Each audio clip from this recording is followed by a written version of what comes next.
गाय करेगी गोबर या लेगी डकार तो देना होगा टैक्स। विश्व के इस देश में लागू होने वाला है पशुधन की क्रियाकलापों पर टैक्स। संसद में हो रहा मंथन। आने वाले कुछ सालों में गाय समेत अन्य पशुओं को रखना होगा और भी ज्यादा खर्चीला।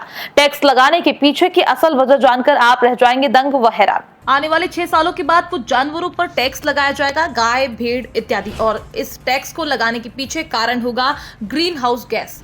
अब ये निर्णय क्यों लिया गया है और ये निर्णय कहां पर लागू किया जाएगा, इस निर्णय के पीछे असल वजह क्या है, इन सभी प्रश्नों का हम आपको एक एक करके सिलसिलेवार उत्तर देंगे। दरअसल जानकारी मिल रही है कि डेनमार्क ने साल 2030 से पशुधन किसानों पर उनकी गायों, भेड़ों और सुअरों से उत्सर्जित ग्रीन हाउस गैसों के लिए कर लगाने का फैसला कर लिया। मीडिया रिपोर्ट्स कहती है कि ऐसा करने वाला डेनमार्क पहला देश होगा जो पशुओं से कार्बन टैक्स वसूलेगा। जानकारी के मुताबिक डेनमार्क एक प्रमुख डेयरी और पोर्क निर्यातक देश है। देश के उत्सर्जन का सबसे बड़ा स्रोत कृषि है। इसको लेकर टैक्सेशन मिनिस्टर जेप्पे बोर्स ने कहा है कि डेनमार्क सरकार का लक्ष्य 2030 तक ग्रीन हाउस गैस उत्सर्जन को 1990 के स्तर से 70% कम करना है। तो वहीं अमेरिकी राष्ट्रीय महासागरीय एवं वायुमंडलीय प्रशासन की माने तो मीथेन कार्बन डाइऑक्साइड की तुलना में कम चर्चित है, जो 20 वर्ष की अवधि में लगभग 87 गुना अधिक ऊष्मा को सोख लेती है। संयुक्त राष्ट्र की एक रिपोर्ट के अनुसार मानव जनित मीथेन उत्सर्जन में पशुधन का योगदान लगभग 32% हिस्सा होता है। इसको लेकर द गार्जियन की एक रिपोर्ट की माने तो शोधकर्ताओं ने पशुओं के पेट फूलने और पृथ्वी की जलवायु के बीच संबंधों की जांच करने के लिए आश्चर्यजनक मात्रा में प्रयास किया है।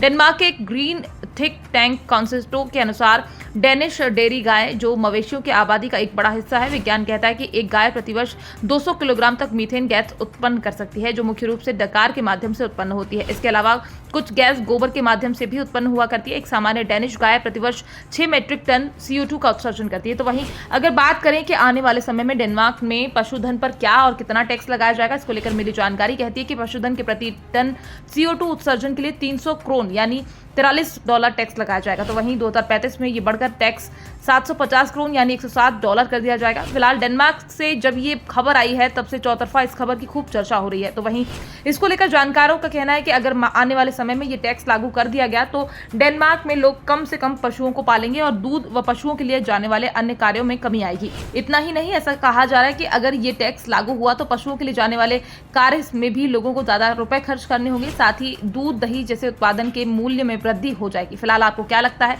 क्या डेनमार्क के द्वारा लगाए जाने वाले ये टैक्स सही है? आप अपनी राय हमारे साथ कमेंट बॉक्स में लिखकर साझा कर सकते हैं। फिलहाल कुछ जानकर ऐसे टैक्स को ये भी बताते हैं कि इसके द्वारा डेनमार्क की अर्थव्यवस्था और भी ज्यादा सही हो जाएगी। इतना ही नहीं, इस टैक्स के लगने से अगर पशु बीमार होगा तो उसे अति शीघ्र ठीक कराया जाएगा, ताकि पर्यावरण में और ज्यादा कार्बन डाइऑक्साइड ना फैले और पशुपालक को कम टैक्स देना पड़े। Bureau report, PDN news.